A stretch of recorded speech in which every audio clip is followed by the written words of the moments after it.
아무도 당신의 머리에 무기를 겨눈 채 선정적인 사진을 찍게 하지 않았습니다. 인터넷에는 모든 것이 있기 마련이니까요.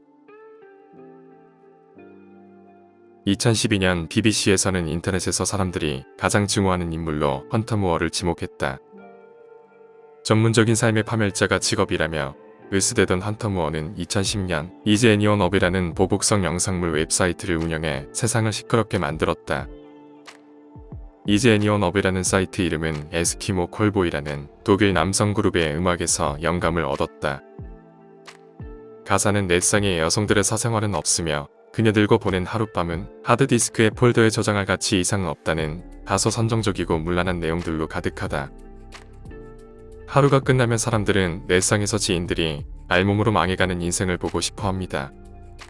그는 학교 교사, 젊은 어머니, 군인 등 직업과 나이를 가리지 않고 선정적인 사진을 게시했다. 그리고 그 사진의 아래에는 늘 순수한 악이라는 태그를 달았다. 이 익명의 보복성 영상물 사이트의 방식은 간단하다. 가해자가 전 애인이나 지인의 선정적인 사진과 함께 신상을 알 수 있는 SNS 계정을 첨부해서 보내면 헌터 무어는 자신의 웹사이트인 IAU에 업로드한다.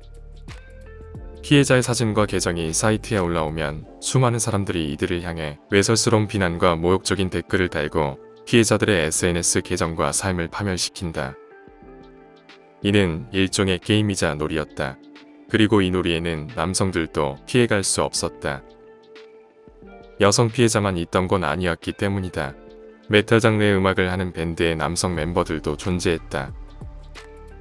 밴드 멤버와 하룻밤을 보낸 여성들은 과시용으로 그들과 함께한 사진을 게시했고 이 게시물은 엄청난 인기와 반향을 얻었다. 헌터 무어는 이 메탈 밴드와 함께한 여성 가해자들을 위한 카테고리를 즉시 추가했고 밴드 멤버들의 주요 신체 부위는 이 사이트에 접속하는 누구나 볼 수 있게 되었다. 밴드의 피해자 남성 멤버들로는 브렛 마이클스, 림프 비즈킷의 리드 보컬인 프레드 더스트, 키드락, 토미리 등이 있었다. 그리하여 이들만의 독특한 문화로 이 웹사이트에 사진이 게재된 메탈 밴드의 남성들이 새 앨범을 발표하거나 투어가 시작되면 마치 의식처럼 그들의 주요 신체 부위가 올라왔고 이는 열렬한 호응을 얻었다. 그뿐 아니라 시간이 지날수록 데일리 퀸이나 킹이 등장했다. 많은 사진을 올린 사람들은 그만큼 사람들에게 관심을 받게 되었다.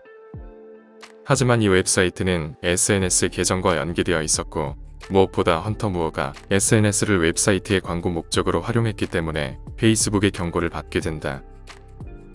그는 마치 이에 대항이라도 하듯 페이스북 관계자에게 자신의 주요 신체 부위 사진을 찍어 보냈다. 이로 인해 헌터 무어는 평생 페이스북의 사용을 금지당했다. 물론 이 웹사이트 자체를 열렬하게 지지하는 사람들에게 헌터 무어는 이 사건으로 더욱더 영웅 대접을 받게 되지만 말이다. 여러 SNS를 활용해 웹사이트를 홍보를 하던 그는 페이스북이 금지되자 트위터로 옮겨갔다. 초반에 트위터 팔로워가 7,000명에 불과했지만 2011년 2월 2일 볼티모어의 팝펑크 밴드 올타임 로우의 베이시스트인 제크 메릭의 사진을 게시하면서 트위터에서도 이슈가 되었다. 이 일로 더 많은 사람들이 내 사이트를 방문하게 되었어요.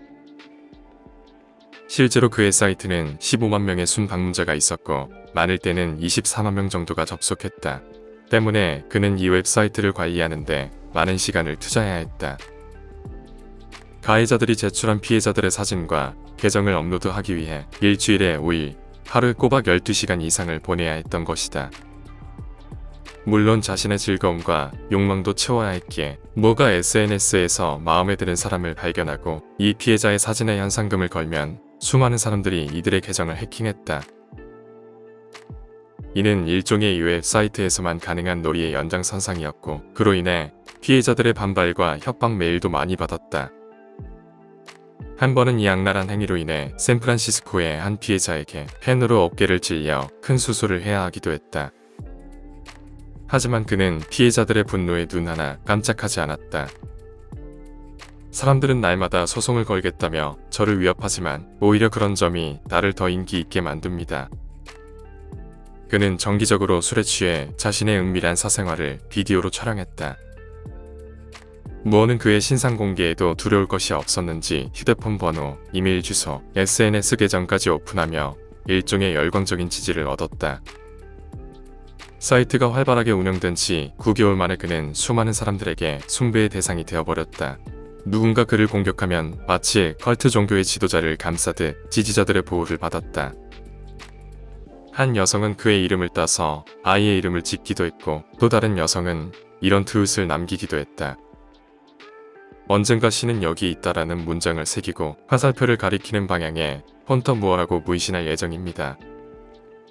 당시 미국에도 보복성 영상물 외에 사이버 범죄에 대한 법률이 희박했던 연고로 무어의 이런 피해자의 사진이나 영상을 올리는 게시물은 불법이 아니었다.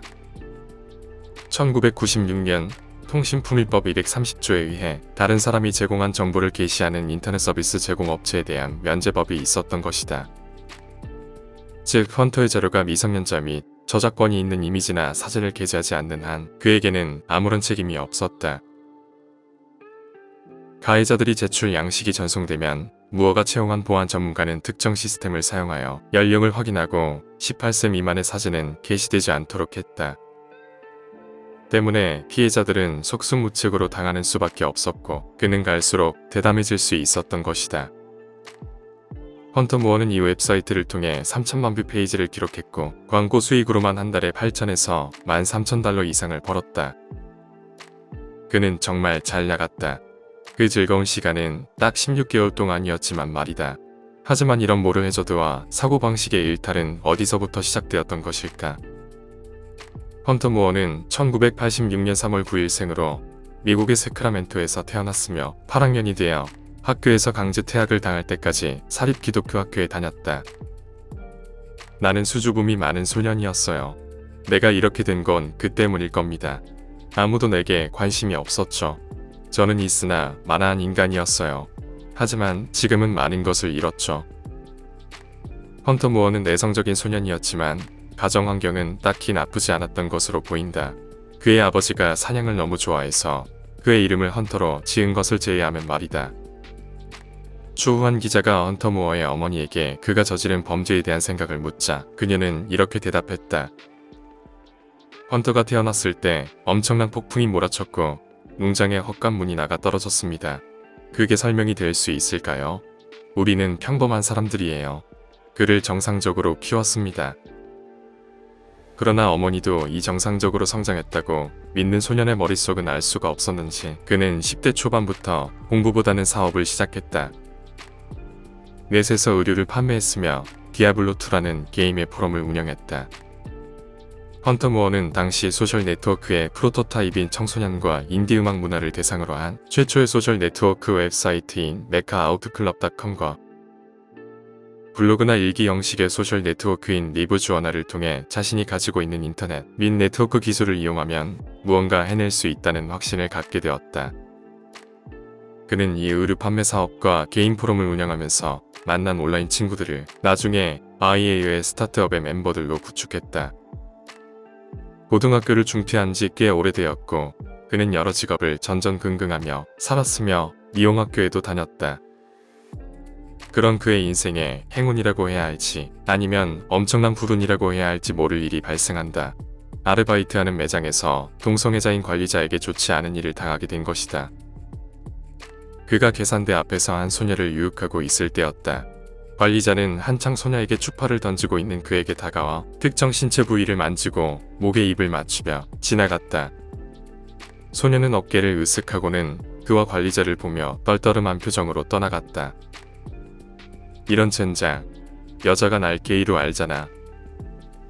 헌터무어는 그때만 해도 소녀와 만날 기회를 놓쳤다는 사실에만 분개했지만 이 사건은 여기서 끝나지 않았다. 그가 근무가 끝나고 상점 문을 닫은 후 계산대에서 돈을 세고 있을 때 관리자가 다시 다가와 강제로 그런 행위를 취하려고 했던 것이다. 헌터무어는 격렬하게 반항했고 이 과정에서 피가 흐르는지도 모르는 채로 부상을 입고 도망을 쳤다. 곧 그는 변호사를 구해 관리자를 고소하게 된다. 그리하여 겨우 22살밖에 되지 않은 헌터무어는 무려 30만 달러라는 피해 보상금을 거머쥐게 된다.